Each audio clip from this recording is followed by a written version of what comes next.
Bienvenidos a Vive Miami Radio, transmitiendo en vivo y en directo desde la increíble ciudad de Miami, aquí por Éxito 107.1 FM. Y no se olviden que nos pueden ver ahora mismo por www.exito107.com. Y gracias, muchísimas gracias por permitirnos acompañarlos desde las 11 de la mañana hasta las 12:30. Y recuerden nuestras redes sociales, Vive Miami Radio, en YouTube, en Instagram, ¿qué más? Spotify, en nuestro podcast. Y por favor no dejen de vernos, de darle un like, de hacer comentarios y de disfrutar todos los programas que con mucho cariño hacemos todos los sábados. Y bueno, pues estamos aquí ya con nuestra invitada de hoy, Carla Kantorovich, una artista de medios mixtos conocida por fusionar pintura, textiles y ensamblajes. Y bueno, pues ahorita nos va a hablar de una exposición que está ahorita, acaba de inaugurar el jueves pasado, preciosa, ya la vi. Y bueno, muchísimas gracias, mi querida Carla, por estar aquí en Vive Miami Radio. Muchísimas gracias, Julie, por invitarme. Gracias por tu interés en la exhibición y muy contenta de estar aquí. Oye, bueno, pero me gustaría antes que nada que nos platicaras cómo describirías tu estilo artístico y qué temas y conceptos te inspiran para que la gente te vaya conociendo. Claro. Mira, yo empecé como pintora hace muchos años y luego me empezó a interesar como mucho toda esta parte como más dimensional, ¿no? La textura. Y fue que me empecé a meter en arte textil y empezar a utilizar como las telas. Me interesaban mucho como los dobleces, las texturas. Luego me interesó mucho el medio del papel. Lo empecé a hacer durante la pandemia y es un tema, es un medio que habla mucho de la transformación, ¿no? O sea, usas papel reciclado que es basura y a través de un medio lo conviertes en algo nuevo, ¿no? Una nueva oportunidad. Entonces, sí, ese tema es como muy crucial para mí, el tema de la transformación, el tema de la sanación. He estado como muchos años tratando como de estudiar esto de la conciencia, de la meditación, de cómo podemos sanar, cómo podemos mejorar, ¿no? Cómo podemos transformar para poder crear mejores narrativas para nosotros. Así es. Y bueno, ¿cuál ha sido tu proyecto o tu instalación más significativa hasta ahora? Para mí yo te puedo decir cuál es, porque sí, obviamente estuvo increíble. ¿Y por qué no hablamos de ella? Okay. Ámate. Sí. Ámate fue una instalación increíble que fue hace 2, 3 años. Fue justo durante después de la pandemia. Fue como una respuesta acerca de la pandemia. Y sí, este era un árbol inmenso. Y de puro papel, pero aparte la historia del papel es increíble, porque desde que tú entrabas a esa sala, tú ya sentías esa vibración que te transmitía ese material tan increíble del cual estás hablando, ¿no? Sí, ese fue un proyecto que salió a partir de la pandemia, fue un grant que recibimos, lo hice con Rina Gitlin, la curadora Rina Gitlin, lo hicimos juntas. Y fue una respuesta a crear un espacio donde podamos entender cómo sanar. Y entendimos que el primer paso para realmente poder sanar es amarse a uno mismo. Y curiosamente hicimos un documental del papel amate, que el papel amate es el papel tradicional mexicano. Y fue curioso que fue un juego de palabras, ¿no? El papel amate y ámate, por eso se llamó así, porque era como un juego de palabras de al amor a uno mismo. Y era crear un espacio donde uno pudiera como reflexionar y encontrar esas respuestas de cómo es que uno sana, ¿no? En mi caso particular es la naturaleza, lo que digamos más me ayuda a mí a como conectarme con esa parte interior de mí misma, y por eso era un árbol, ¿no? Representado, y todo este espacio, esa conexión,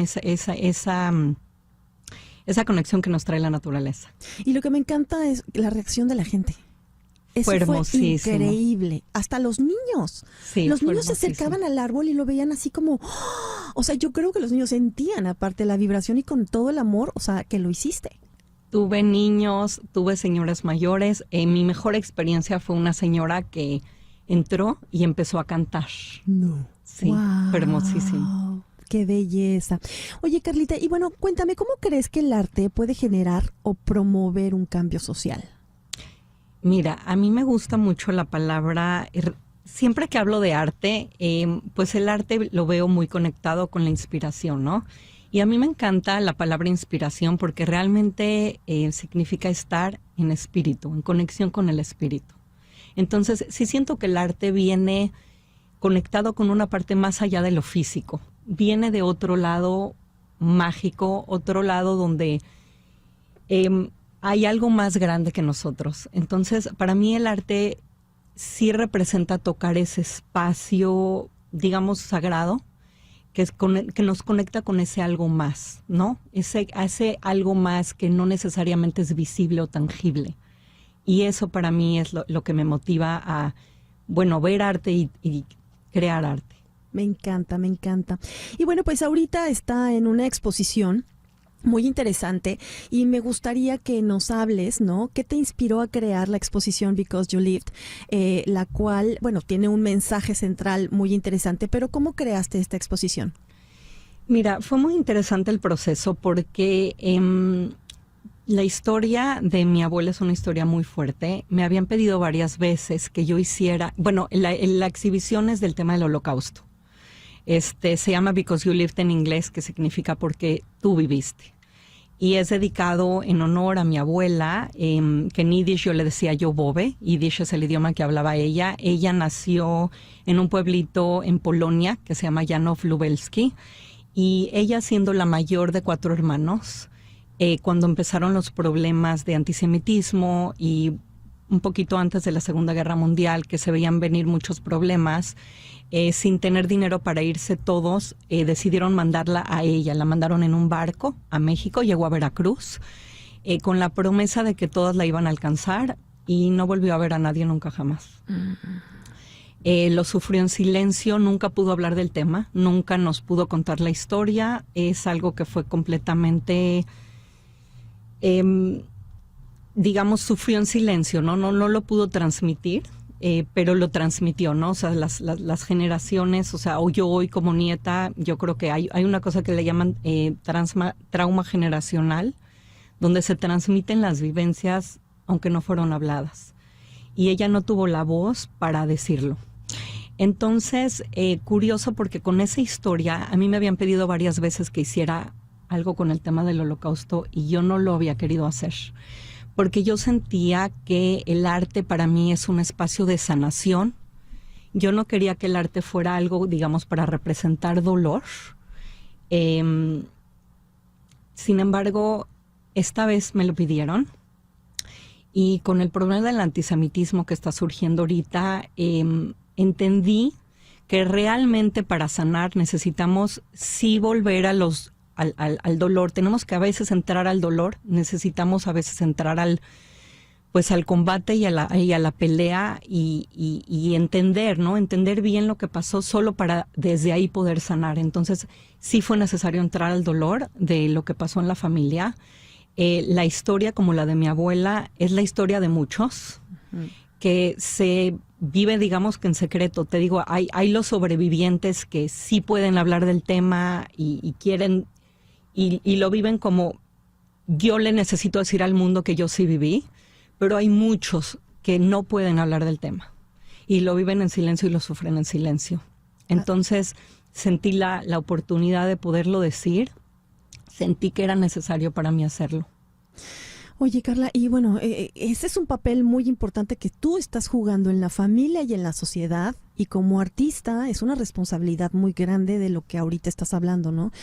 Y sobre todo, por ejemplo, cuál es el mensaje central que tú quieres transmitir a la gente y cómo se relaciona esta obra con tus experiencias personales y tu conexión familiar en relación, pues, al Holocausto. Sí. Básicamente o sea, ahorita siento que el problema en general es que, por ejemplo, hay una encuesta que hubo de gente entre 20 y 30 años acá en Estados Unidos, que 1 de cada 5 cree que el Holocausto no sucedió. Entonces, ahorita, o sea, mi principal propósito es que la gente sepa que sí sucedió, ¿no? Yo como testigo, yo como nieta, sí sucedió. Y fue una cosa verdaderamente terrible lo que sucedió. Fueron 6 millones de personas y fue una cosa horrorosa, verdaderamente. Entonces, siento que es necesario que se reconozca que esto sí sucedió y sobre todo, ¿no?, la parte donde se aprenda de que lo que el odio, la discriminación y la intolerancia puede lograr. Es como que ya vimos hasta dónde puede llegar la humanidad. Entonces, pues sí poner un hasta aquí y un hasta ahora para que podamos de veras transformar, ¿no? O sea, volviendo al tema principal de mi arte de la transformación es, sí existe el dolor y sí existió y fue terrible y soy testiga de ello. Necesitamos transformar. ¿Cómo podemos transformar? ¿Cómo podemos sanar? Para poder crear una mejor narrativa para las generaciones de hoy mismo. Está amenazado hoy. Hay muchísimo antisemitismo, un resurge muy fuerte de antisemitismo. Y bueno, es un terror poder pensar que algo así pueda volver a ocurrir, ¿no? Entonces, ¿cómo podemos hacer conciencia? ¿Cómo podemos tener nuevos diálogos? ¿Cómo podemos de veras transformar para sí poder tener un futuro mejor, ¿no? Un futuro donde reine, digamos que el respeto, ¿no? O sea, ojalá la unidad, pero si no podemos llegar a la unidad, aunque sea la tolerancia, combatir la indiscriminación y pues que volvamos a que podamos vivir en armonía. Y en paz. Fíjate que ahorita me llamó mucho la atención lo que acabas de decir acerca de ese estudio del 1% de la gente de chavos que creen que el holocausto no existió. Hay miles y miles de documentales y de pruebas donde claro que te dicen que sí existió y que eso estuvo espantoso y que obviamente algo de lo que habla la comunidad es de que no se vuelva a repetir. Claro. El miedo que tienen para que no se vuelva a repetir. Yo no sé, o sea, obviamente, por qué se causan estas guerras, y siempre lo he dicho, si dos personas se enojan, pues que no se lleven, ¿no?, al baile a toda una nación o a dos naciones, porque 2 o 4 o 6 personas están enojadas o están viendo sus propios intereses y que aparte estén creando guerra entre nosotros los seres humanos. Entonces, para que eso no suceda, de verdad yo les digo, investiguen. A lo mejor ese 1% es el resultado de los chicos que no conocen, no leen, no ven más allá, o que están nada más en los juegos, o que nada más están en las películas, o que nada más están en otra cosa. Hay una historia y hay documentos. Infórmense. Yo siempre les he dicho a toda la gente, por favor, tú no puedes opinar si no estás informado, claro, si no lo estás viendo, y estamos hablando de las realidades, y si tú no estás viviendo eso, pues por lo menos infórmate, y eso lo digo en este caso y en el que sea, ¿no? Entonces yo sí creo que o sea, yo te felicito porque la verdad es que además de que estás diciendo, miren, esto sucedió y no debe de volver a suceder, también te estás sanando tú. Sí, por eso te digo que entendí que parte de la sanación es... hay que entrar en el dolor, hay que entrar en la pelea, hay que entrar en el dolor y el sufrimiento y sentirlo, vivirlo. Y solo desde ahí se puede transformar. Una de las principales piezas que tengo empieza con un libro quemado, sí, representando esa parte del holocausto, pues de querer, digamos, exterminar, ¿no?, una religión, una cultura. Pero sí mi propuesta es hacia cómo podemos transformar eso. Y lo acabo terminando con unas hojas en blanco y donde sí quisiera que como sociedad pudiéramos tener esos diálogos que nos lleven a eso. Siento que es lo que es necesario, lo que nos toca hacer a nosotros en esta generación.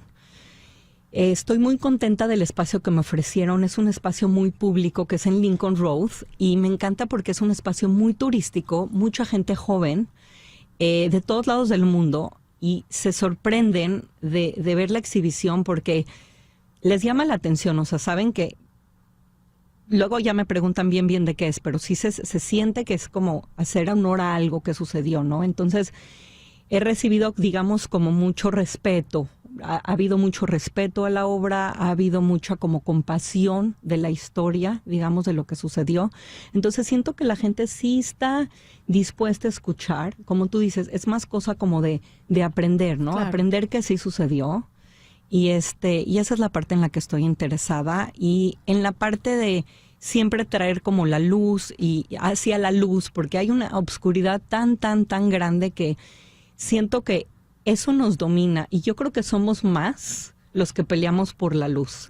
Entonces, somos más los que peleamos por la luz. Entonces, siento que la luz tiene que brillar más fuerte En la exhibición estoy haciendo, en la parte esta que te digo de la narrativa de las hojas blancas, sale también una rama que salen 63 hojas, que son la descendencia de mi abuela, y gracias a Dios ella tuvo 6 hijos. Entonces imagínate tú que de una sola vida que se salvó, de una familia, somos hoy en día, gracias a 63, hubo 63 personas de su descendencia. Entonces, cada vida, tú imagínate la diferencia que puede hacer. Qué maravilla, me encanta. ¿Dónde está la exhibición? La exhibición es en Lincoln Road. La dirección exacta es 1618, es en Washington Avenue y es en el mero centro de Lincoln Road. La entrada es por... la entrada es el número 420, es un edificio y ahí dentro del edificio está este espacio de Washington Avenue, a Washington Gallery. Está abierto de lunes a viernes de 9 de la mañana a 7. Y fines de semana también me pueden localizar a mí como Carla Canto. Estoy como Carla Canto en las redes, en Instagram, en Facebook. Me pueden mensajear y con muchísimo gusto yo les puedo dar un tour privado. Me encantaría. Fin de semana puede ser bajo cita.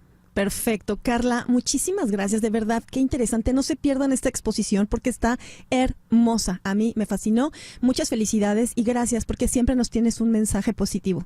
Muchísimas gracias.